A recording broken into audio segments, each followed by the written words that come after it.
Somália, África Oriental. As forças especiais dos Estados Unidos estão em uma operação relâmpago no centro de Mogadiscio. Vai! Vamos dominar este lugar em uma semana. Somos a Força Delta, a Força Rangers, a Força SEALs. Vamos tomar conta desse lugar. 2 helicópteros Black Hawk são derrubados pela milícia hostil. E naquele momento percebemos que toda a missão tinha mudado. 99 soldados americanos ficam presos em uma cidade durante a noite, depois que somalis armados apertam o cerco.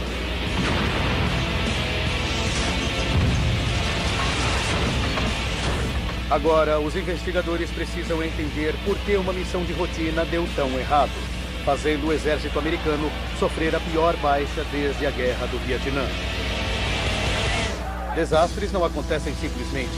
Eles são provocados por uma cadeia de eventos decisivos. Vamos desvendar as decisões fatais daqueles últimos segundos, pouco antes do desastre. Segundos fatais. A queda das tropas americanas. Somália. Mogadíscio. 3 de outubro de 1993.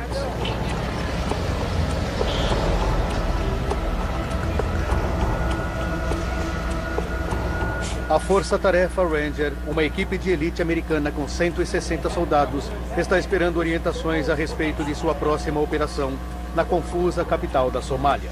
Vamos lá! Sua próxima missão é capturar ou matar o ditador militar general Mohamed Aidid e fazer com que membros de clãs rebeldes se entreguem. Fontes de inteligência locais identificaram vários alvos valiosos. Apoiadores leais de Aidid, reunidos em um local no centro da cidade. Hoje, os Rangers vão capturá-los vivos ou mortos. 15 horas e 32 minutos. De sua base dentro do aeroporto da cidade, helicópteros Black Hawk e Little Bird decolam lotados com membros dos Rangers e operadores da Força de Elite Delta. Nós nos aproximamos pelo mar e começamos a ver as favelas nos arredores da cidade. De repente, vimos a cidade.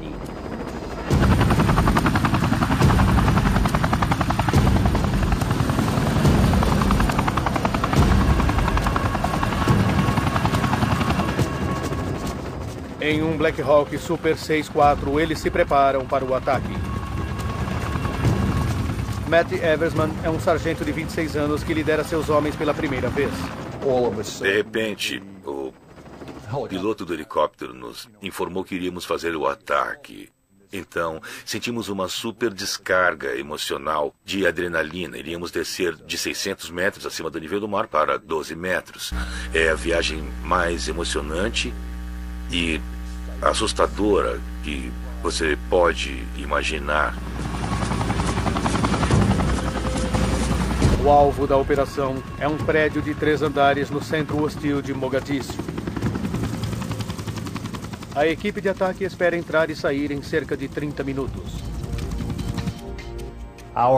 Nosso plano era cercar o prédio e depois trazer o pessoal da Delta nos helicópteros menores direto até o telhado do prédio. Daí entraríamos e capturaríamos aquelas pessoas. 15 horas e 42 minutos. Depois de posicionados, os Rangers vão descer por cordas dos Black Hawks pairando acima. Eles estão divididos em 4 grupos distintos. Cada grupo deve proteger um canto diferente do prédio. O problema é que não conseguíamos ver nada. Tinha terra e poeira por todo lado. E ficava tudo voando e entrando na aeronave. E através de toda aquela poeira, só víamos uns relances dos telhados. Não sabíamos onde estávamos. No helicóptero do Grupo 4, o piloto disse: Estamos no local errado. Paramos antes de onde deveríamos deixar vocês e com as cordas fomos lançados do helicóptero. Vai! O Grupo 4 vai ter que se deslocar até seu posicionamento assim que chegar ao chão.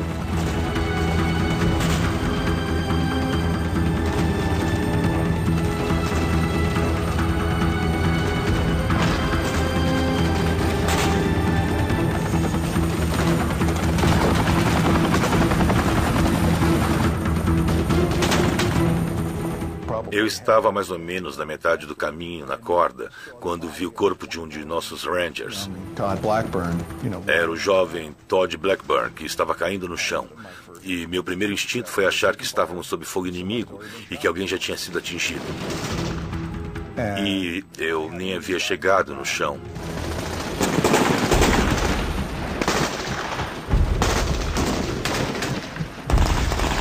A baixa impede que eles se desloquem. O médico me disse, ele não tomou um tiro. Ele caiu, perdeu o controle. Naquela hora achei que ele estava morto, porque ele sangrava pela boca, nariz e orelhas. Estava em péssimo estado.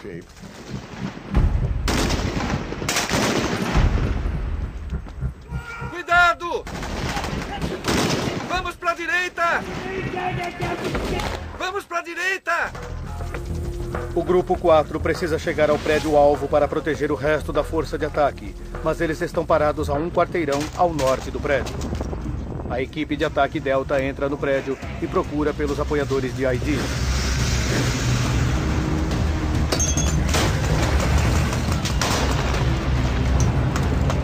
Ao mesmo tempo, um grande comboio de remoção chega ao prédio. A missão deles é trazer todo mundo de volta para casa. As equipes Delta e Ranger e seus prisioneiros. Aqui é a equipe 64. Estamos em posição para a remoção. Câmbio. No veículo da frente está o comandante Danny McKnight. Eu assumi a posição de cobertura. Conseguia ver o prédio-alvo e então fiquei esperando pelo aviso.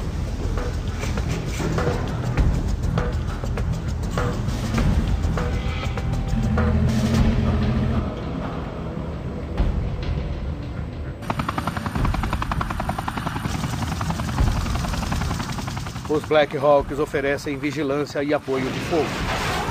Eles estão tomando tiros de baixo.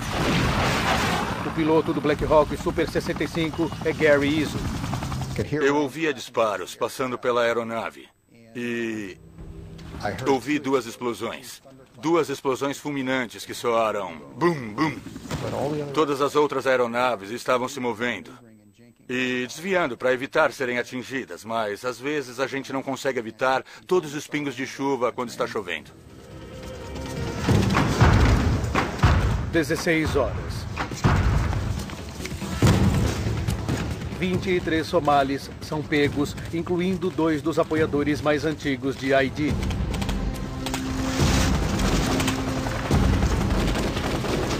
A força-tarefa se prepara para bater em retirada com os prisioneiros.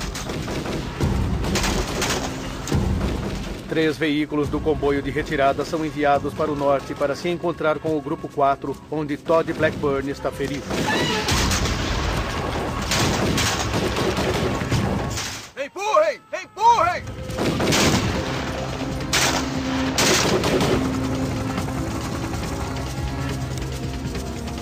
De sua posição no Centro de Apoio de Operações Conjuntas, o comandante Jerry Boykin observa a missão a partir de uma conexão ao vivo dos Black Hawks pairando sobre a batalha. Coronel McKnight, prossiga a operação e traga os detidos para a base. Entendido.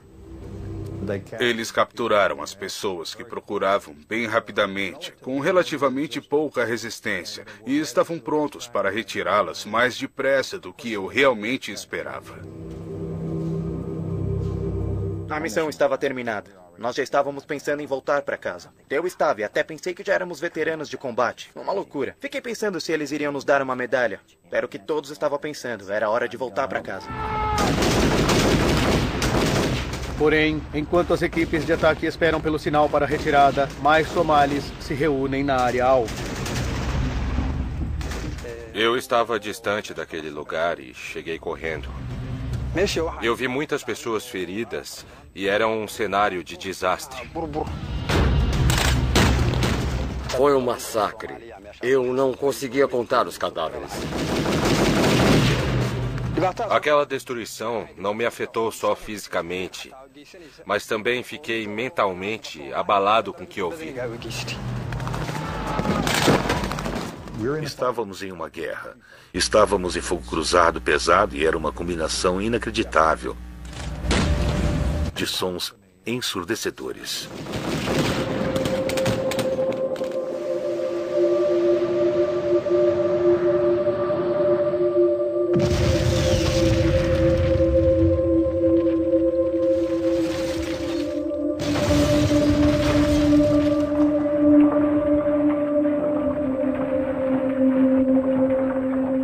O tiroteio era tão barulhento que os dentes doíam, os ouvidos doíam, as mandíbulas doíam.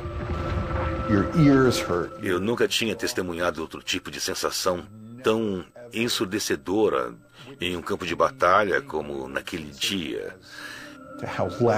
Estávamos lutando frente a frente com aquelas pessoas que não iriam parar.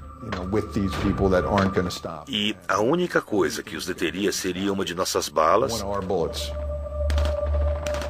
ou mais violência.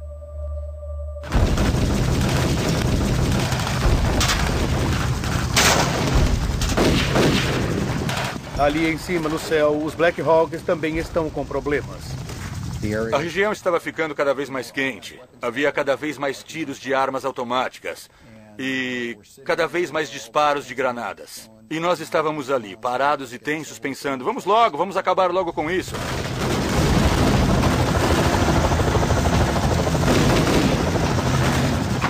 Às 16h20.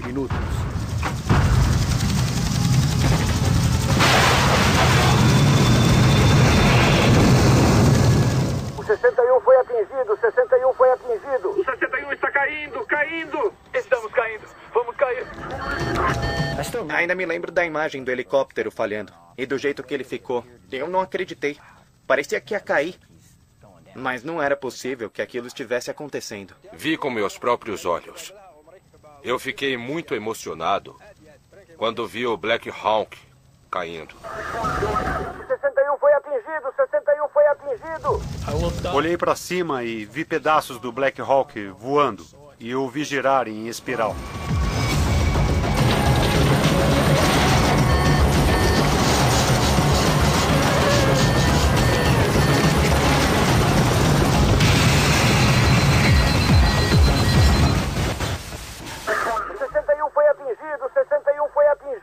Temos um Black Hawk caindo. Um Black Hawk caiu sobre a cidade. E naquele momento percebemos que toda a missão tinha mudado. O Black Hawk caiu 3 quarteirões a nordeste do prédio-alvo. Uma multidão de somares corre para o local da queda.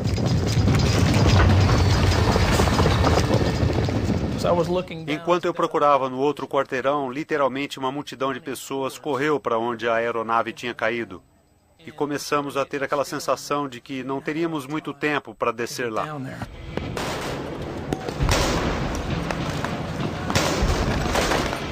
O comboio de retirada é desviado para o local da queda. Direita, direita!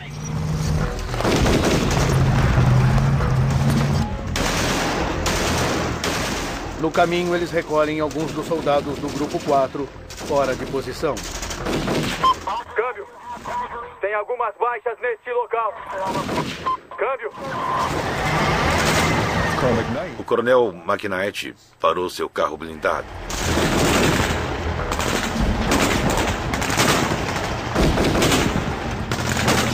E nós o lotamos com nossos homens. Colocamos os homens nos veículos e seguimos, então, em direção ao local do acidente.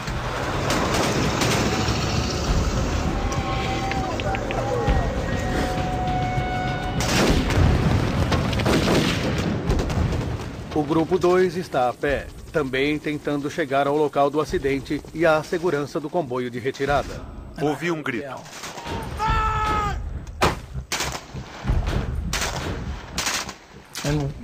E vi Earl Fillmore, um operador da Delta. Ele tinha sido atingido na cabeça.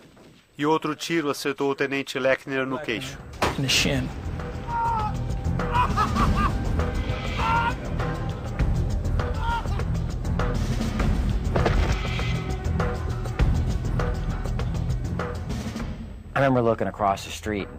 Lembro de olhar para o outro lado da rua e pensar: cara, como foi que isso aconteceu com o operador Delta?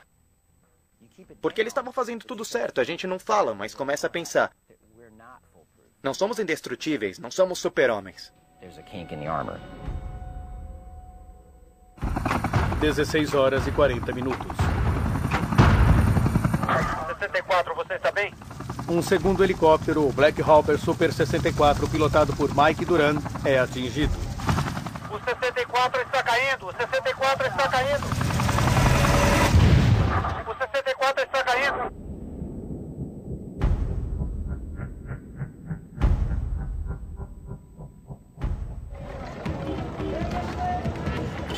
Uma multidão hostil começa a avançar em direção ao local da segunda queda.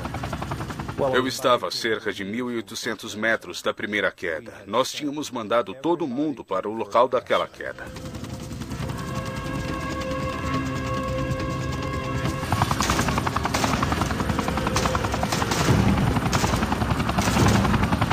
Jamais passou por nossas cabeças que poderíamos perder 2 no mesmo dia. 2 atiradores de elite da Delta que davam cobertura a partir de outro helicóptero são chamados para o local da segunda queda para oferecer proteção à tripulação ferida. Não havia como dar apoio a eles. Eles eram 2 contra um número desconhecido de milicianos somalis. Eu tive de negar. As chances deles saírem de lá vivos não eram boas. Na verdade, nós apresentamos essa questão a eles e eles disseram que entendiam. Mas quando os somalis se aproximam do local da queda, o coronel Boykin percebe que não há outra escolha. Vão ajudá-los. E ele precisa ganhar tempo para a tripulação ferida.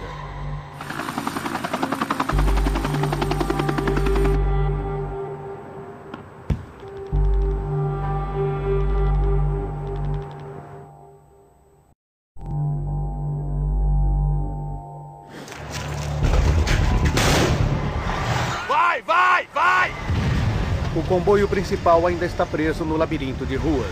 Entendido, próxima direita, depois para o sul. Está incapaz de chegar ao local da queda. Entendido, à direita. Passamos por uma luta infernal contra os somalis, vindos pelos 2 lados da rua, atirando uns contra os outros. Um dos nossos veículos principais estava passando por uma rua quando uma granada voou por cima da capota. Fiquem avisados de que eles estão vindo com fogo pesado. Droga, para, droga! Mais uma emboscada. E mais uma série de baixas. Estávamos ficando sem condições de terminar a missão por conta das baixas e do estado da tropa. Tenho várias baixas de veículos que estão meio avariados. Temos de tirar os mortos daqui o mais rápido possível.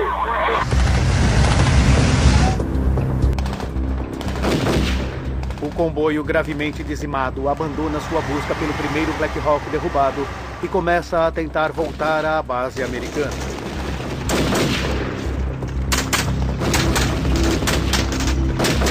O piloto ferido do segundo Black Hawk, Mike Duran, é protegido apenas por 2 atiradores de elite da Delta, Randy Sugar e Gary Gordon.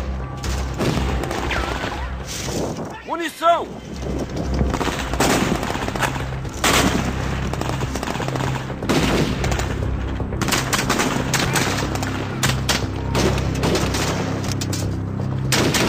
Mike depois nos contou que Randy Sugar gritou para ele: "God, fui atingido." E sua arma silenciou.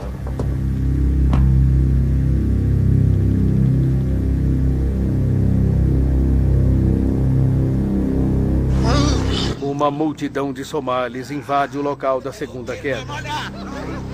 Eles capturam os sobreviventes e os corpos dos atiradores Delta.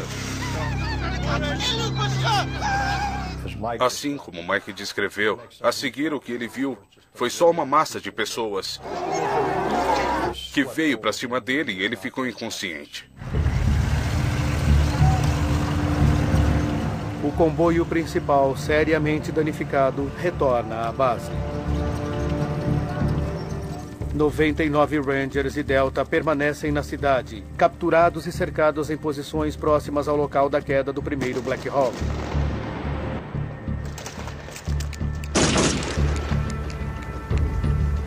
Quando a noite cai, os homens são forçados a procurar abrigo nas ruas hostis.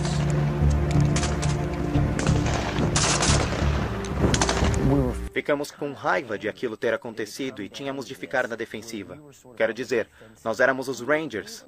Tínhamos a Força Delta, tínhamos helicópteros no ar. Não tinha como aqueles caras nos fazerem bater em retirada. Era uma loucura.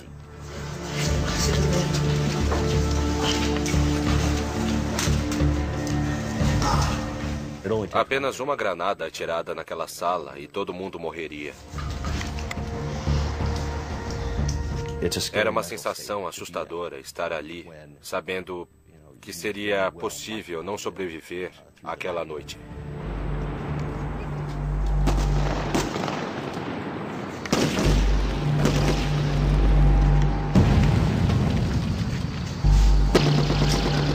Milhares de milicianos lançam ondas e mais ondas de ataques nas posições dos Rangers. Helicópteros Little Bird são enviados em uma tentativa desesperada de tentar manter os somalis afastados.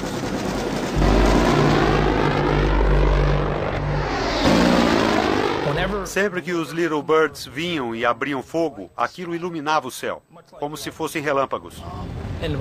Os foguetes pareciam trovões e chovia pedaços de metal sobre nós. Quando eles iluminavam a rua, víamos relances dos homens que estavam lá. Havia mais deles do que imaginávamos, e mais perto do que achávamos que eles estavam. 23 horas e 15 minutos. Um comboio gigantesco sai da base americana nos arredores da cidade, composto de tanques paquistaneses e veículos malaios blindados, além de homens dos Rangers e da 10ª Divisão de Montanha. Esta nova missão do comboio deve salvar os homens capturados. O tenente Larry Morris lidera um contingente de Rangers na cidade. Eles sabiam que tipo de luta seria. E eles sabiam que seria um resgate longo quando voltamos. Mas precisávamos entrar lá e completar nossa missão. 1h55 da manhã. O veículo de Larry Morris chega ao local da queda do segundo helicóptero. Eles não encontram sobreviventes e nenhum cadáver. Minutos depois, o comboio de resgate chega até a Força Ranger, cercada perto do local da primeira queda. Enquanto os mortos e feridos são colocados nos veículos, as equipes de resgate tentam liberar o corpo do piloto Cliff Walcott. Eles tiveram de colocar os caras feridos nos veículos. E isso levou muito tempo. Eles colocam os mortos em cima dos veículos. Eles já estavam mortos havia algum tempo. Já não sentiam mais dor. Estava surpreendentemente quieto. Não havia muitos tiros e então, de repente, o tiroteio recomeçou. Havia uns 8 caras enfiados naquele veículo.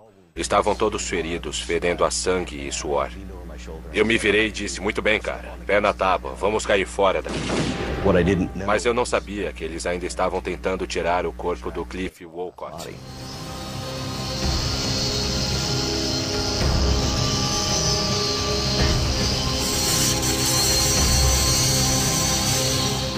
Ninguém iria embora antes que eles o tirassem de lá, por isso ficaram lá até que eles desmontassem a aeronave.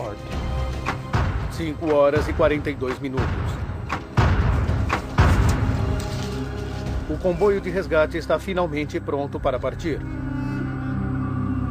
Mas com os veículos lotados com os membros da 10ª Divisão da Montanha, as forças da ONU e os mortos, nem todos os Rangers cabem.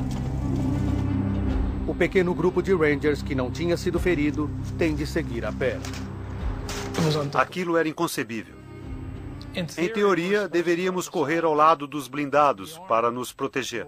Mas assim que começamos a descer o primeiro quarteirão, nosso escudo nos abandonou. O grupo de Rangers e operadores da Força Delta abandonado precisa correr, o que depois foi chamada de Milha de Mogadíscio até chegar ao estádio de futebol controlado pela ONU. Milagrosamente não houve mais baixas. Eu vi um caminhão de 5 toneladas voltar para o aeroporto. E havia soldados nele, mortos e feridos.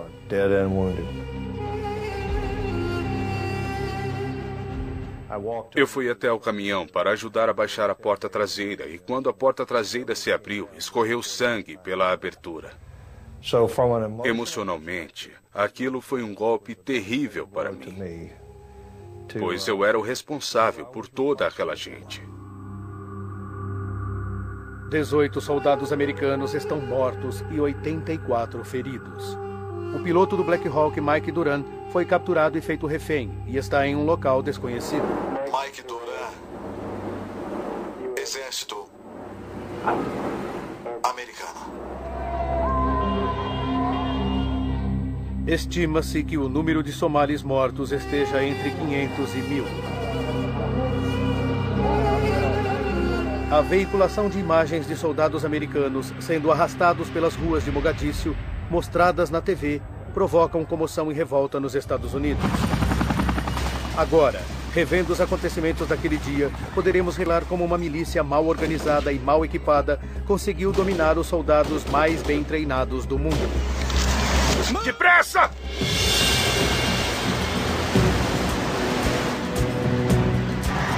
As tropas americanas tinham originalmente sido enviadas à Somália como parte de uma missão humanitária da ONU em março do ano anterior. Sua tarefa era proteger e distribuir suprimentos durante uma operação de restauração de paz. Tome cuidado para não roubarem os grãos. Eles estão ficando mais indisciplinados a cada dia. Nós precisamos ficar alerta e dar segurança.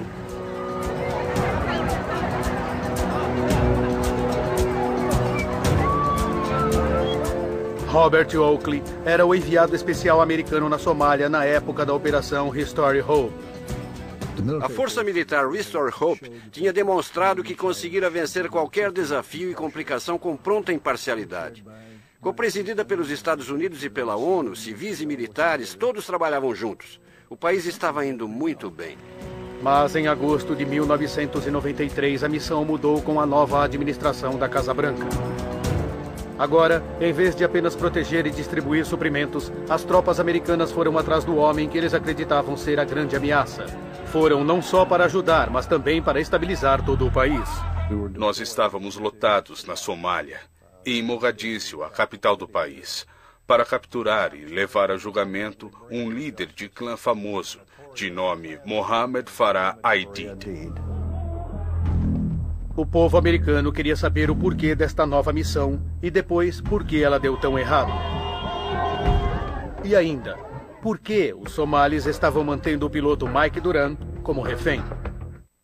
Oakley foi enviado de volta ao país depois dos acontecimentos principais de 4 de outubro e foi essencial para a libertação do piloto capturado Mike Duran.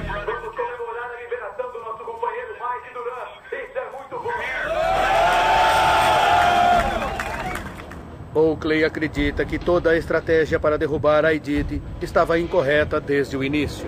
Se eles o tivessem levado, alguma outra pessoa teria assumido seu lugar e a batalha teria sido pior. A ONU e os Estados Unidos deixaram claro para Aidid que ele não poderia mais fazer parte do futuro da Somália. Depois que essa esperança foi eliminada, ficou claro para eles que os Estados Unidos e a ONU não iriam tolerar mais Aidid como líder da Somália. Ele aceitou, mas pensou, bem, vou fazer outra coisa para chamar a atenção deles. E esse é um sentimento bastante humano, não só somali. Faço parte desse povo que sofre e mata. Partilho tudo com eles.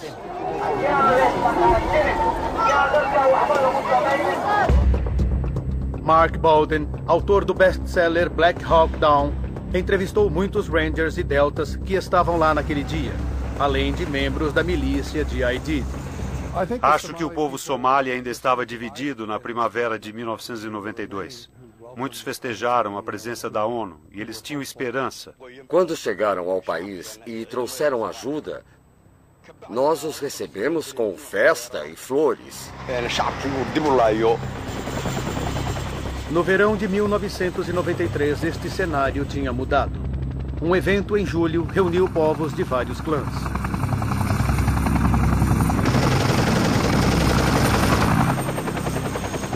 A ONU cercou o prédio onde vários líderes de clãs estavam reunidos para discutir se apoiavam a posição de Aidid contra a ONU ou não.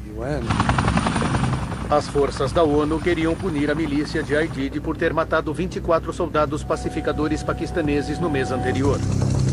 A reunião dos líderes parecia ser a oportunidade perfeita. Osman Ato, o principal financiador de Aidid, se lembra bem do dia da operação. Eles chegaram de helicópteros e começaram a atirar. Não havia armas escondidas, como eles afirmaram. Infelizmente, eles mataram 73, 72 anciãos. Sem saber da tensão crescente, a elite dos Rangers e da Força Delta pousaram 6 semanas mais tarde.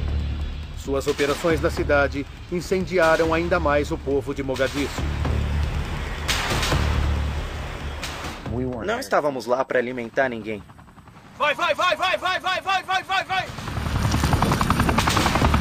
Fica quieto aí! Dá para imaginar as pessoas ali tranquilas e de repente helicópteros se aproximarem com soldados descendo por cordas? E os caras chegando, chutando portas e mandando todo mundo deitar no chão. Faça isso e faça aquilo. Eu ficaria surpreso se ainda quisessem que ficássemos por ali. Com o aumento da tensão nas ruas de Mogadiscio, qualquer operação dos Rangers deveria ser pautada por inteligência precisa. Robin Horsfall é um dos soldados mais jovens a ser aceito no regimento SAS, as Forças Especiais Britânicas. Veterano de incontáveis encontros com o IRA nas ruas da Irlanda do Norte e membro da missão de libertação de reféns iranianos em 1980, Horsfall acredita que, frente a este cenário de hostilidade crescente, houve um grande número de erros táticos importantes cometidos, começando com o plano de ataque propriamente dito. O plano de ataque ao prédio era bastante simples. Os helicópteros Black Hawks chegaram e os Rangers desceram pelas cordas rapidamente nos 4 cantos diferentes do prédio-alvo. E ao mesmo tempo, a Força Delta chegou em helicópteros Little Bird, saltou deles e realizou o ataque ao prédio principal. Era um plano de ataque que poderia ter sido posto em prática rapidamente no momento em que o General Aidid e seus apoiadores mostrassem suas caras. Os Rangers da Força Tarefa precisavam de um plano de ação imediata. Eles precisavam chegar rápido ao chão. Se eles tivessem de demorar demais e fazer longos preparativos, haveria chance de que o alvo não estivesse onde a inteligência tinha dito que estaria. Quanto mais simples, melhor. Não significa que não dá para mudar nada e que vamos fazer sempre igual todas as vezes. Mas isso se chama ter um modelo. O modelo básico funcionou várias vezes antes, mas não desta vez. E Horsfall tem uma teoria sobre o motivo. Nos anos 1970 e 1980, quando estávamos trabalhando contra o IRA na Irlanda do Norte, sempre nos ensinaram que não se repete nada. Sempre que repetimos uma missão e repetimos o mesmo modelo, estamos passando informação para o inimigo.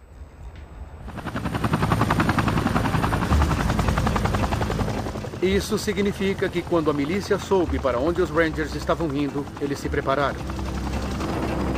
Quando os grupos de Rangers chegaram, os sentinelas de plantão enviaram um aviso para que a milícia invadisse a área-alvo. Eles nos disseram que havia pessoas no alvo. Eles tinham visto sistemas de armamento pesado, tinham visto metralhadoras, tinham visto pessoas. Sabiam então que estávamos vindo e as coisas iriam ficar mais quentes.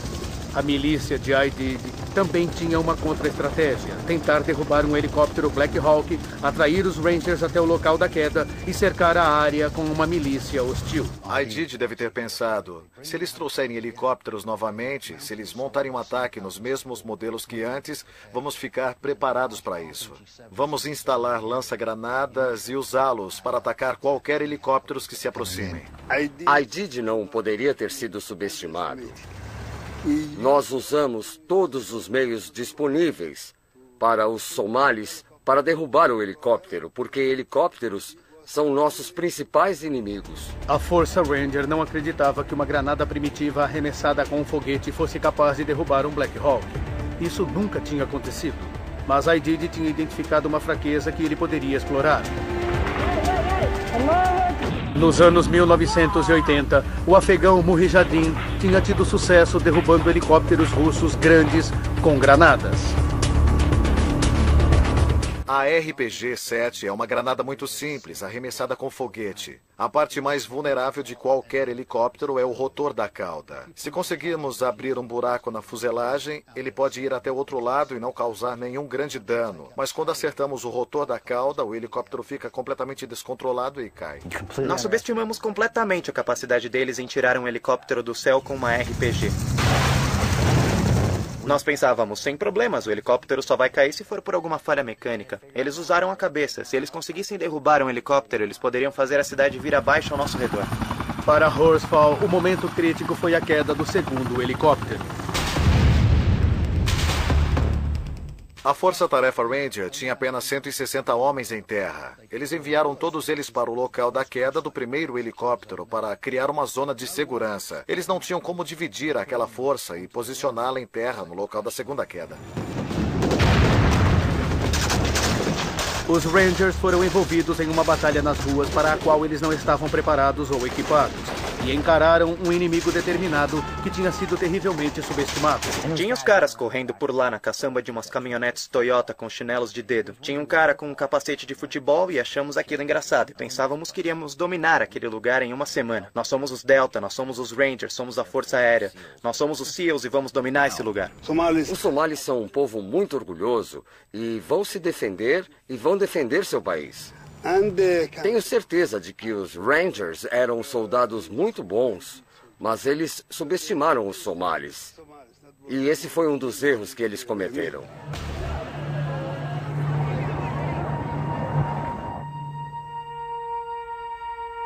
A pequena força de ataque se viu em uma posição isolada na cidade e cercada por uma milícia que lutava em ruas por eles conhecidas. Se observarmos a área-alvo, por exemplo, podemos ver aqui que os prédios são muito próximos uns dos outros. É muito provável que só haja lugar para só passar um veículo de cada vez. Isso significa que as pessoas podem arremessar granadas, fogo direto vindo de cima, e é fácil cair numa emboscada. Quando entramos ali, fica fácil se perder. Guerra de rua é uma das formas mais custosas em qualquer tipo de guerra. E é por isso que a maioria dos generais tenta evitar lutar dentro de cidades. Mogadíscio está em constante estado de conflito desde que o presidente Siad Barre foi deposto em 1991. Não há um governo eficiente, polícia ou infraestrutura. As ruas se tornaram o principal campo de batalha. Cada porta, cada janela ou beco é uma ameaça. Eles estão lutando na escuridão. Tudo é inimigo. As árvores são inimigas, as areias são inimigas. Os pobres rapazes não conseguem lutar com alguém em sua cidade natal.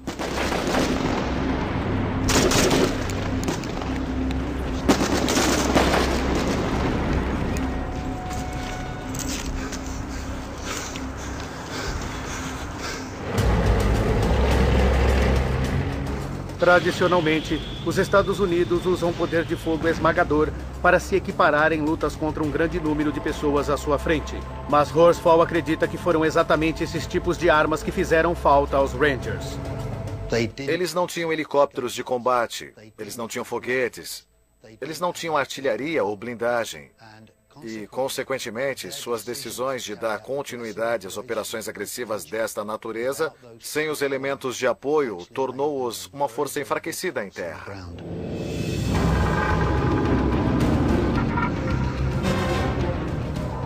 Pedimos o AC-130 de combate. Confiávamos nele. E sabíamos que se estivéssemos em uma situação muito ruim, ele seria um fator decisivo. Nosso pedido foi negado. Pedidos feitos ao governo americano para que fossem enviados veículos blindados para a Somália também foram negados. Se tivéssemos um veículo mais robusto, um veículo blindado, nós poderíamos ter atravessado aquelas ruas muito mais rapidamente e com mais segurança. Eles nos colocaram naquele ambiente e depois não nos deram o que pedimos para completar nossa missão. Sem blindagem e sem apoio aéreo pesado, os Rangers foram forçados a confiar em veículos mais vulneráveis e menos capazes ofensivamente, além dos helicópteros Black Hawk. Vai, vai, vai, vai, vai, vai, vai! Decisões tomadas em nível político não levaram em consideração os efeitos táticos em terra. Mais uma vez, as lideranças americanas tinham cometido sérios erros em relação à escala da missão. Mas não foram só aqueles que estavam no topo que subestimaram a capacidade dos somalis em organizar tamanho contra-ataque. Os soldados em terra também cometeram graves erros de planejamento. O ataque foi montado para acontecer em menos de 1 hora. Por isso, eles não levaram consigo escudos de proteção corporal, equipamento de visão noturna e cantis com água. Parece que todo mundo perdeu a noção, mas, por outro lado, foi pensado que era para o bem da missão. Estaríamos mais leves e com mais mobilidade. Eu olhei para o Jeff e perguntei que horas são. Ele disse 2:30. E eu disse, quanto tempo duram as missões? Ele disse cerca de 45 minutos. Certo, então para que vamos levar os óculos de visão noturna quando esta vai ser uma missão diurna? Péssima ideia. Quando a noite chegou, eles eram uma pequena força, cercada pelo inimigo, em número infinitamente maior. E se eles tivessem os óculos de visão noturna, eles teriam tido uma vantagem que faria toda a diferença, aumentando a quantidade de vítimas. Agora, podemos revelar a sequência de eventos que levaram à maior perda de vidas dos Estados Unidos em um combate desde a Guerra do Vietnã. 1 hora e 8 minutos para o desastre. Uma força de ataque de elite é enviada para uma operação na Mogadíscio hostil.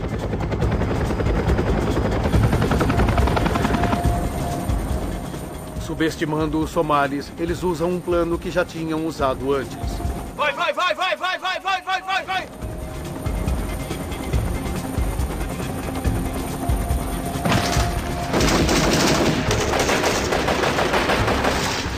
...40 minutos para o desastre. Informações falhas os deixam de cara com um inimigo enfurecido que sabe que eles estão chegando. 20 minutos para o desastre. Os somalis deliberadamente miram os helicópteros Black Hawk americanos com granadas. O 61 está caindo. As tropas defendem a aeronave caída. 3 segundos para o desastre. O 64 está caindo. Um segundo Black Hawk é atingido. As tropas em terra não conseguem defender os 2 locais. Elas são atraídas para uma luta nas ruas que não conseguem vencer. O que começou como uma missão simples se transformou em uma luta desesperada para a sobrevivência. 18 soldados americanos morrem e outros 84 são feridos.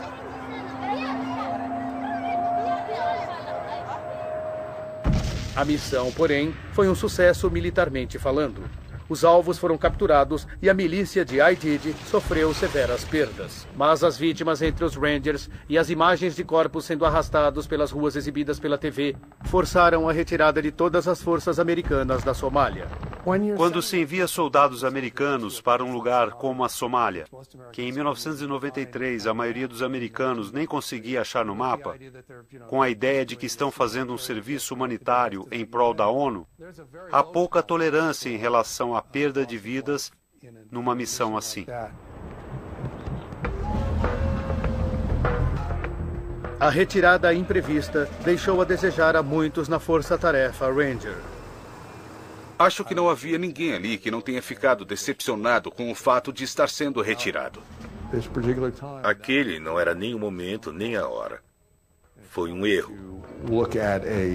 É difícil olhar para o pai de um soldado morto nas ruas e tentar fazer aquilo ter sentido.